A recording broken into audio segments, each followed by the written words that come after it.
Olá, tudo bem? Eu sou o Pablo Felipe e você está no canal Um Pouquinho de Direito. E agora eu dou continuidade ao comentário da Lei das Eleições e falo sobre o artigo 6º-A, incluído pela Lei 14.208, a qual entrou em vigor em 29 de setembro de 2021.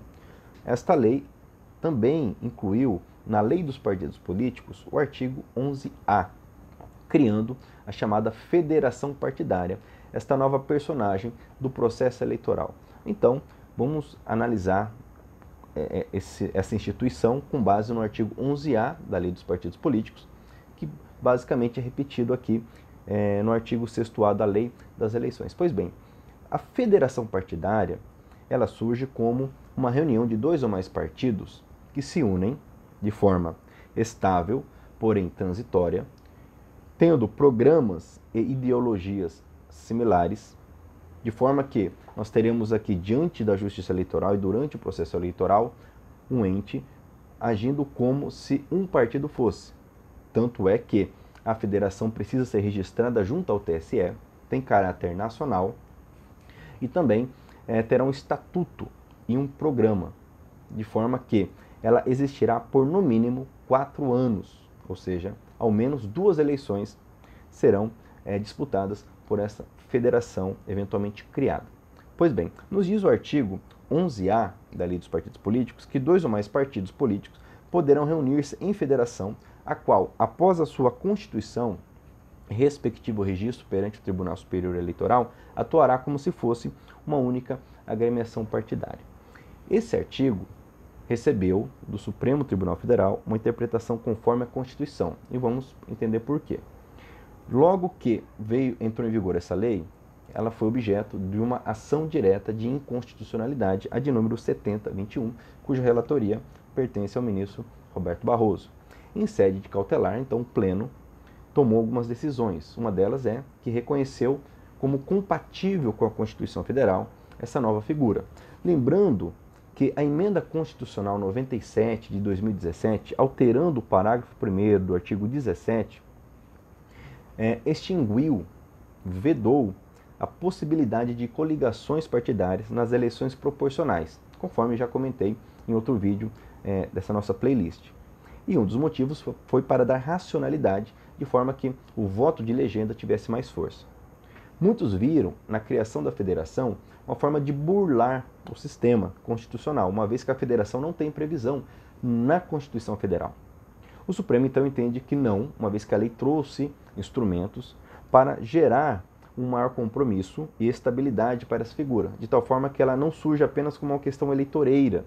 Pelo contrário, ela trata de unir, como eu já disse, ideologias e programas similares, tendo inclusive um período mínimo para funcionar e tendo, diferentemente das coligações, um caráter nacional. Nós sabemos que a coligação ela não está limitada à verticalização, podendo haver, por exemplo, na eleição para presidente, uma coligação, sendo diversa da coligação que disputa o cargo de governador dos estados ou no Distrito Federal.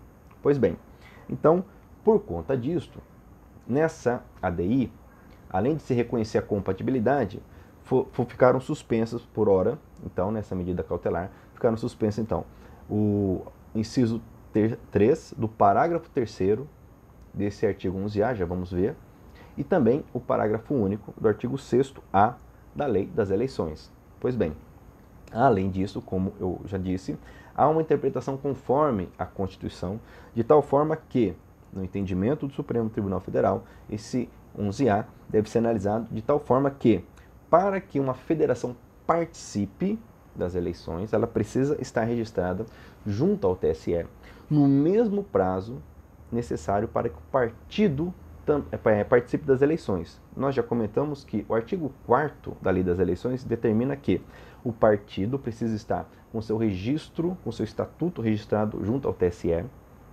pelo menos 6 meses antes do pleito, assim como deve constituir seus órgãos partidários nas devidas circunscrições no mesmo prazo. Pois bem, o Supremo então determina que a federação precisa estar registrada junto ao TSE nesse mesmo prazo, para preservar a isonomia em relação aos partidos e também porque o próprio parágrafo 8º do artigo 11A, nos diz que a federação deve seguir o mesmo regime dos partidos em relação ao processo eleitoral, conforme veremos. Então, essa é a interpretação que se dá ao artigo 11A.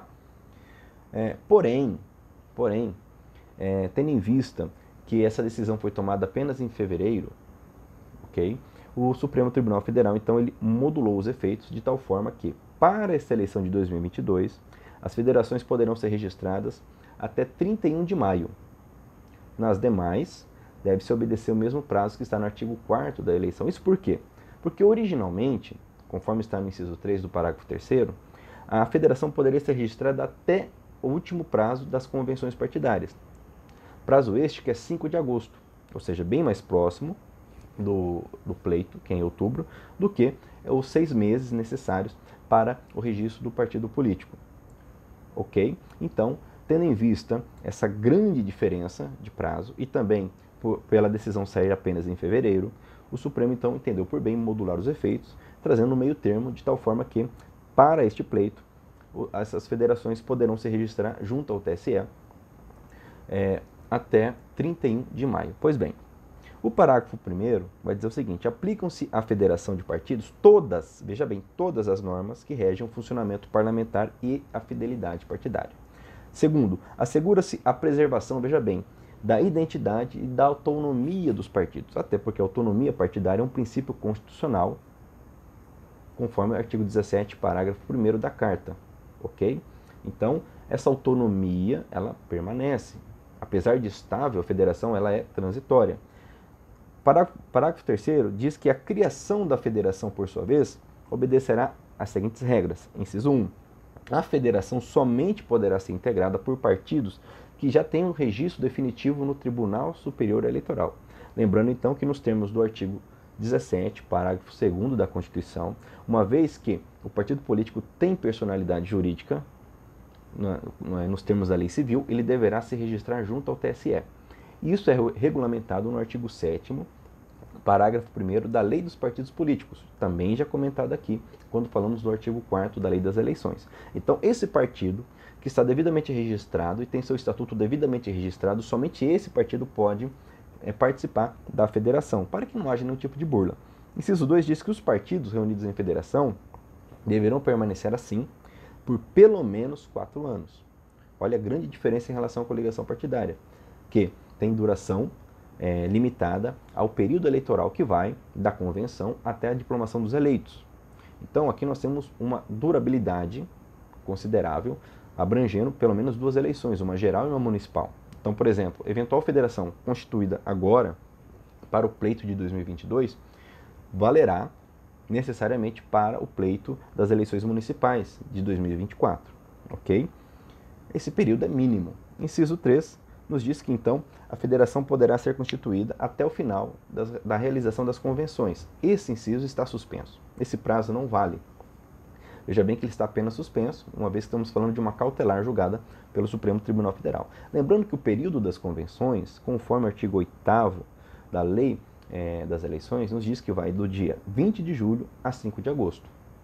Ok? Mas, por hora, vale o que já dito, a federação precisa estar registrada até 6 meses antes do pleito, com exceção desta eleição de 2022, que tem o prazo final em 31 de maio. Como eu já disse, o inciso 4 aqui nos diz que a federação tem abrangência nacional, ok? Ou seja, há uma verticalização, é como se fosse apenas um partido mesmo. O parágrafo 4º nos diz que, se houver o descumprimento desse período, desse prazo mínimo de 4 anos, nós temos algumas sanções. O partido que descumpra, ok, ou seja, é possível sair da federação? Mas haverá então algumas sanções. A primeira delas é a vedação de ingressar em nova federação e de celebrar coligação nas 2 próximas eleições. Então, nas 2 próximas eleições, nada de federação nem coligação para este partido. E não poderá também utilizar o fundo partidário no período remanescente. Então, vamos imaginar que o partido ficou nessa federação por 2 anos. Ele sai de forma ilícita, de forma ilegal. Pois bem, durante esses 2 anos remanescentes do prazo mínimo, ele não poderá utilizar o fundo partidário. Veja bem que a lei diz que ele não pode utilizar, não é receber, mas utilizar. Ok? Parágrafo 5º, então, vai nos dizer que Havendo vários partidos, se algum deles se desligar, a federação por si só não termina. Então, remanescendo pelo menos 2 partidos, a federação ela continua, pelo menos, vai dizer aqui, até a próxima eleição. O parágrafo 6º, por sua vez, traz aqui a parte burocrática, vamos assim dizer, os documentos necessários para o registro junto ao TSE. E é muito importante que está aqui, eu não vou ler para não cansá-los, mas chama atenção aqui o inciso 2, que fala do programa, veja bem, e do estatuto. Então, essa federação tem um programa, não é como uma coligação efêmera, ela tem um programa, ela tem um estatuto, pois bem? Ok. E também deverá ter um órgão de direção nacional. Parágrafo 7º, por sua vez, nos diz então que esse estatuto definirá inclusive as regras para a composição da lista da federação para as eleições proporcionais. E o 8º, talvez o mais importante aqui para nós, inclusive, é praticamente repetido no artigo 6º-A da lei das eleições, diz o seguinte, que aplica-se então às federações, veja bem, todas as normas que regem as atividades dos partidos políticos no que diz respeito às eleições. Ou seja, no que diz respeito à escolha de candidatos, ok? Registro de candidatos, arrecadação e gastos relacionados à campanha, prestações de contas, contagem de votos, obtenção de cadeiras, enfim, tudo que rege um partido nas eleições vale para a federação. Daí também porque o Supremo igualou o prazo de 6 meses, também com base nesse parágrafo 8º, para que haja isonomia completa. E o parágrafo 9º, já encerrando aqui esse artigo 11A, nos diz que perderá o mandato o detentor de cargo eletivo que se desfiliar sem justa causa de partido que integra a federação. Lembrando que, conforme o enunciado 67 da súmula do TSE, entendimento esse também acompanhado pelo Supremo Tribunal Federal, nos diz que a perda do mandato em razão da desfiliação partidária não se aplica aos candidatos eleitos pelo sistema majoritário, entendimento esse que, acredito eu, vale também para esse parágrafo 9º, ok? E lembro que esse enunciado 67 está comentado aqui também no nosso canal, trazendo aí os motivos desse entendimento. Para encerrar, então, como eu disse, o artigo 6º-A, que é o objeto desse vídeo, nada mais faz do que repetir o que está no parágrafo 8º do 11A da Lei dos Partidos Políticos, nos dizendo então que se aplica, ok, a federação o mesmo que se aplica aos partidos durante o pleito eleitoral. Lembrando que o parágrafo único do 6º-A está suspenso, ok? Pois bem, é isso que eu tinha para compartilhar sobre a federação partidária, essa grande novidade. Vamos ver como o cenário político e eleitoral reagirá e atuará com base nessa novidade. Espero que tenha gostado. Fico aberto a comentários, perguntas, sugestões. Agradeço por estar inscrito em nosso canal e até o nosso próximo vídeo.